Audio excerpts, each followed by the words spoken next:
Gimbel's and Macy's had a famous rivalry in the early history of US retailing. They played on the rivalry to create dynamism and energy in the marketplace. Behind the scenes, the founding families were friends. Everybody benefited. They say we're all polarized. That's a form of dynamism and energy in the marketplace. We have to wonder who benefits from all that. We used to hear about gridlock in Congress, but that's been repackaged as the polarized and dumped back on us. A friend of mine said this week that if she really thought about it, she'd feel rage.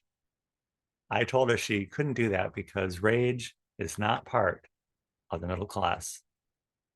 Progressives are disappointed that Obama was not progressive enough, and conservatives don't really think that Trump is conservative. Dynamism and energy live in progressive activism. It drives the marketplace. We have to wonder to whose advantage. They say the rich get richer and the poor get poorer. And in the meantime, we have a lot of fun. Yes, if we thought about it, we could feel the rage. Rage isn't part of being middle class. And thinking about it, there's nothing middle class about it. Welcome. Welcome to Conservative Coffee Hour. I'm Stanley Smith. At Conservative Hour, we've been trying to sort through all the conservative messaging for some kind of coherent thought. There's a lot of white noise in the marketplace. Having any kind of conversation can be very challenging because often it turns into a debate. There's always a need for a winner and a loser. Modern debate theory is based on the strategy of getting as many points in as quickly as you can to simply overwhelm your opponent and to win points with the judges. A friend of mine teaches debate, and he said a young girl recently started her debate with stating her premise. And then she simply kept repeating the premise without offering any supporting arguments. When he pointed this out to her, she burst into tears. That's better than a strategy. It's a con job. In alternate healing, we heal ourselves and others when we truly engage. It takes two willing partners. Even if the other person is not willing, we can still experience the healing just because we tried.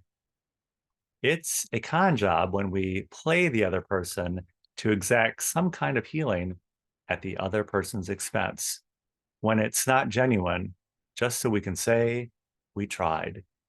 Often, that's what's going on. Jeff Fiedler sent me a story about FreedomWorks closing up shop after 20 years of offering up conservative messaging. They cited the history of conservative success followed by decline and failure. I read their account as 1/3 critical analysis, 1/3 simply being disgruntled, and 1/3 oppositional messaging. In a conversation with Karen from Braver Angels, I learned that there are groups looking to bridge the divide between red and blue in an effort of depolarization.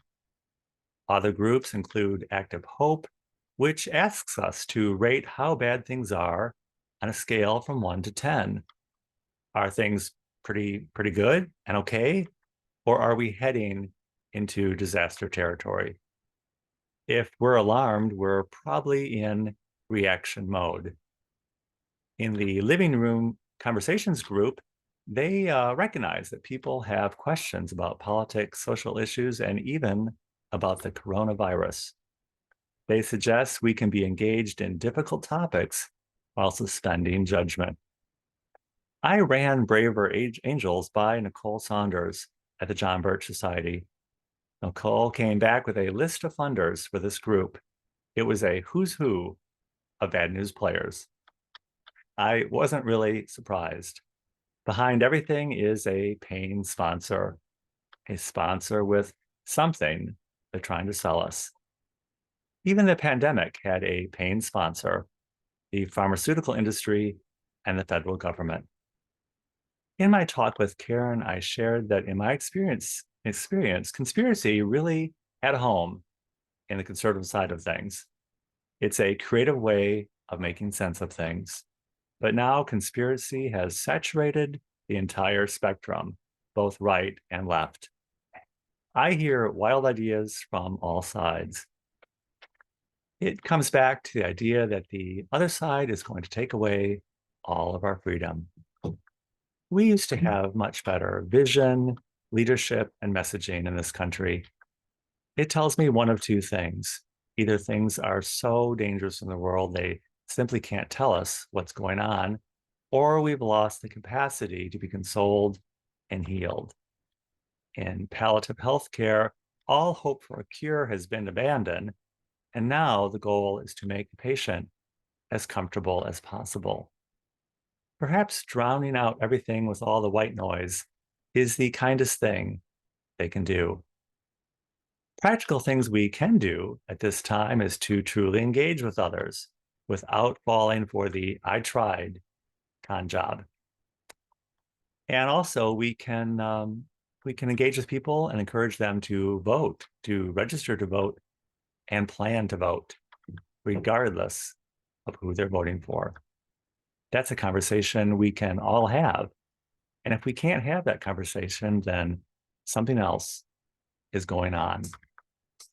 If you would like to join us at Conservative Coffee Hour is every Saturday at 10 a.m. Central Time on Zoom. I will include my email in the description of this video. Be happy to send you an invitation. And I look forward to seeing you very, very soon.